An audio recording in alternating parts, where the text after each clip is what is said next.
In life, we are wired for certainty. We spend our energy labeling every event: this is good, this is bad, this is a win, this is a loss. We crave predictable outcomes in our investments, our careers, and our relationships. But the universe, and the financial market, operates on a principle of profound uncertainty. What if the event you call a catastrophe is simply the necessary precursor to your greatest triumph? And what if the fortune you celebrate today is the seed of tomorrow's ruin? This is a story that has endured for centuries.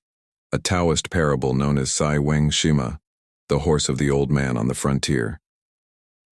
It is the ultimate lesson in risk management, perspective, and the horsepower mindset required to survive the relentless unpredictability of life.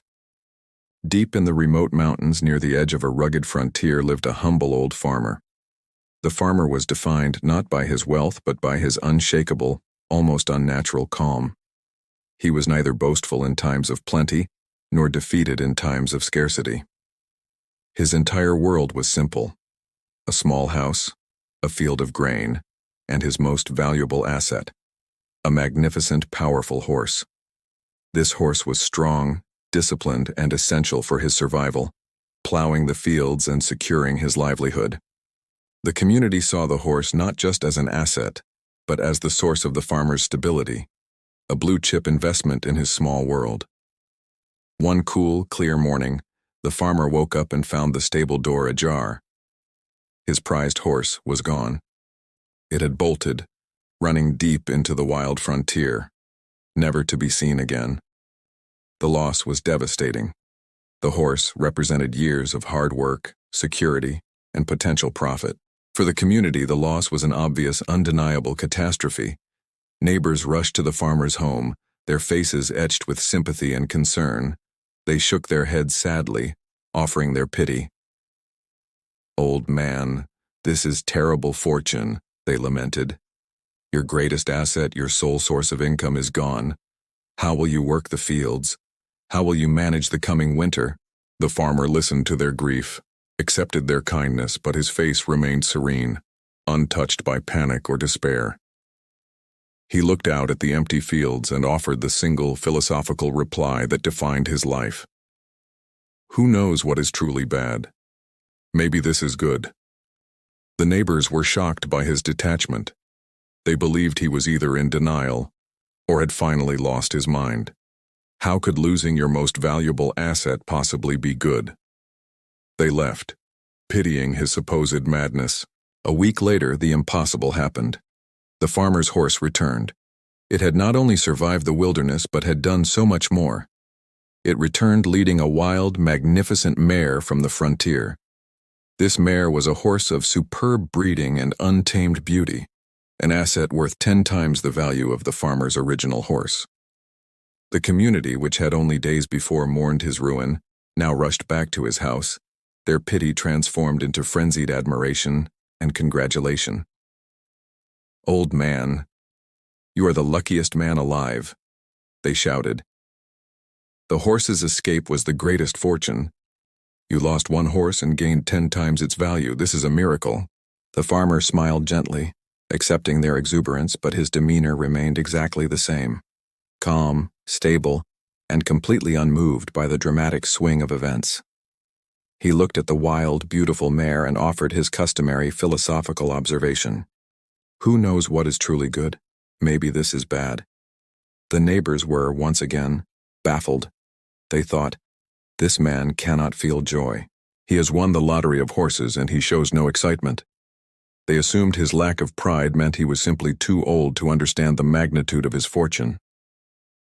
The farmer's young son, driven by the excitement of this sudden, massive acquisition, immediately began training the fierce wild mare.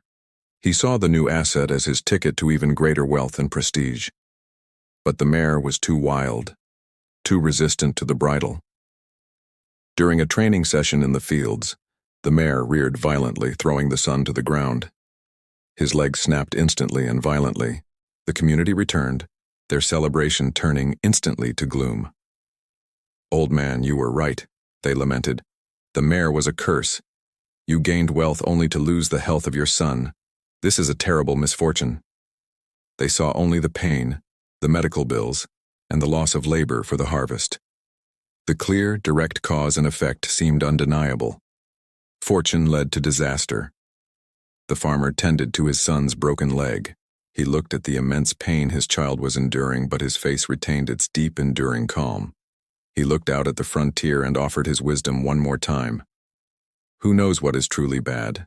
Maybe this is good. The son, confined to his bed by the painful injury, could not understand his father's detachment. "Father," he whispered through gritted teeth, "I am broken. I cannot walk. How can this pain possibly be good?" He was fixated on the present loss, unable to see beyond the immediate suffering. But the final act of the story was about to unfold, proving the farmer's philosophy correct and revealing the true nature of risk and reward. A few months later, the nation suddenly plunged into a brutal, devastating war. The king's officers swept through the land, forcibly conscripting every able-bodied young man into the army. The villages were stripped of their strongest young men, who were marched off to the frontier to fight in a bloody, unforgiving conflict where the odds of survival were tragically low.